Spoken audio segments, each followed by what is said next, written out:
Assalamualaikum warahmatullahi wabarakatuh. Perang Uhud terjadi pada tahun ketiga Hijriah atau sekitar 625 Masehi. Dinamai Perang Uhud karena peristiwa ini terjadi di Gunung Uhud yang terletak di sebelah utara kota Madinah. Perang Uhud terjadi antara umat muslim melawan kaum kafir Quraisy. Jumlah pasukan kaum muslimin pada Perang Uhud hanya 700 orang, sedangkan pasukan lawan mencapai 3.000 orang. Salah satu penyebab terjadinya Perang Uhud adalah keinginan kaum kafir Quraisy untuk melakukan balas dendam atas terbunuhnya saudara-saudara mereka dalam Perang Badar di tahun 624 Masehi. Selain itu, kaum kafir Quraisy ingin memulihkan kehormatan mereka di kalangan masyarakat Arab. Mereka merasa dipermalukan karena kalah dalam Perang Badar, padahal kekuatan mereka 3 kali lebih unggul dari pasukan muslim. Untuk memuluskan rencana balas dendam mereka dalam Perang Uhud, kaum kafir Quraisy pun mempersiapkan strategi dan pasukannya dengan baik. Sebelum lanjut ke videonya, jangan lupa untuk subscribe channel ini.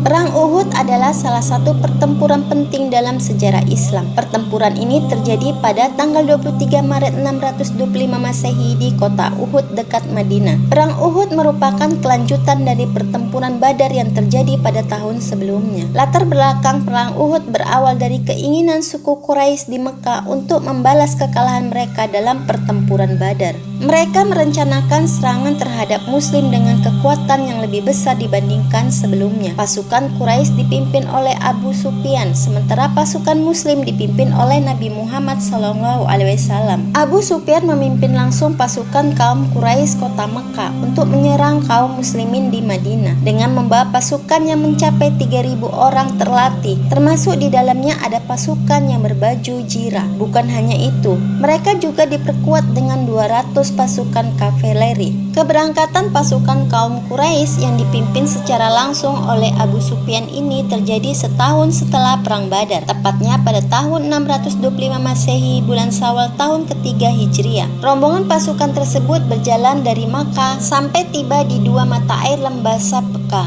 dari saluran air di atas lembah menuju Madinah. Tapi pasukan muslimin tak mengetahui bahwa ada pemukiman pasukan dari Mekah yang dipimpin oleh Abu Sufyan sudah berkemah dengan jarak yang tidak terlalu jauh dari Madinah. Selang beberapa hari, akhirnya kaum muslimin mengetahui informasi bahwa kaum muslimin di Madinah sedang dalam ancaman. Pada akhirnya, setelah mengetahui informasi dari mata-mata yang dikirimkan Nabi Muhammad SAW untuk menandai musuh, kaum muslimin mengadakan sebuah pertemuan pada 6 Syawal. Dalam pertemuan itu, Nabi mengatakan untuk tetap bertahan di dalam kota dan membiarkan mereka menyerbu kota. Dengan harapan strategi ini bisa memukul mundur pasukan musuh. Selain itu, hal ini karena jumlah pasukan, pengalaman perang, dan persiapan musuh yang jauh lebih unggul dari kaum muslimin, sehingga kecil kemungkinan untuk mengalahkan di medan terbuka. Strategi dan keajaiban dalam perang tersebut kurang lebih sama seperti Perang Badar. Kemudian seorang Ansor menyarankan untuk tidak berperang di jalan Madinah. Mendengar hal itu, Rasulullah langsung memakai baju jirah dan mempersiapkan persenjataan untuk menuju medan perang. Kaum muslimin kemudian berangkat dari Madinah ke pegunungan Uhud dengan jumlah pasukan yang hanya sepertiga dari pasukan Quraisy, yaitu 1.000 orang. Akan tetapi masih harus berkurang karena ada perselisihan di perjalanan saat pasukan ini sampai di wilayah Saud. Abdullah bin Ubay bersama pasukan yang berjumlah 300 orang memilih pulang. Mereka mempunyai dua alasan. Pertama adalah peperangan ini tidak mungkin terjadi karena perjalanan telah jauh, tapi mereka belum menemukan perkemahan dari para musuh. Kedua, mereka tidak ingin berperang di luar teritori Madinah. Dengan berpulangnya pasukan tersebut, maka Rasulullah hanya mempunyai 700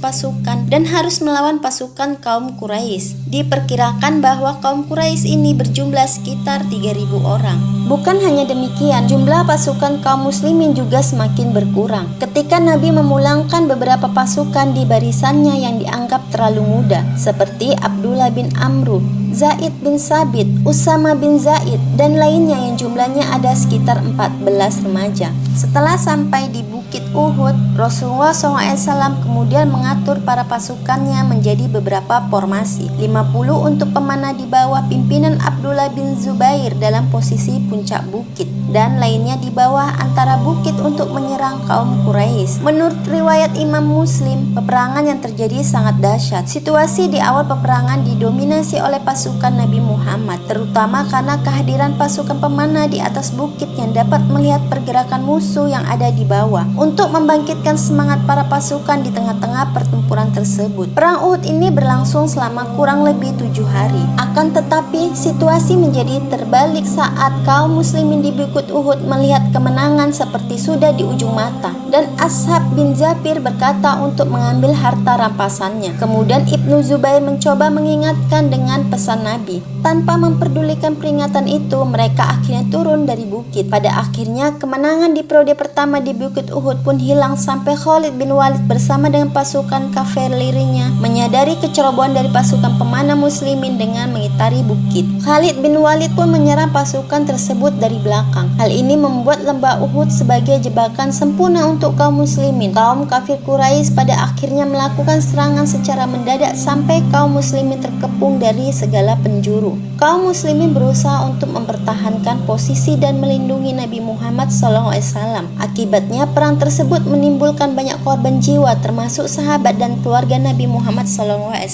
Dalam kekacauan tersebut, Nabi Muhammad SAW sendiri mengalami cedera serius. Dia terkena lemparan batu yang menghantam wajahnya, menyebabkan giginya pecah, patahnya pelindung wajahnya, dan luka di bibirnya. Banyak sahabat Nabi juga terbunuh dalam pertempuran ini, termasuk pamannya, Hamzah bin Abdul Muthalib, yang dibunuh oleh seorang pemanah bernama Wasi. Perang Uhud berakhir saat Khalid bin Walid, seorang pemimpin sayap kanan kaum kafir Quraisy, meminta kaum muslimin untuk mundur dan mengumumkan kemenangan kafir Quraisy. Itulah kisah dari Perang Uhud. Wassalamualaikum warahmatullahi wabarakatuh.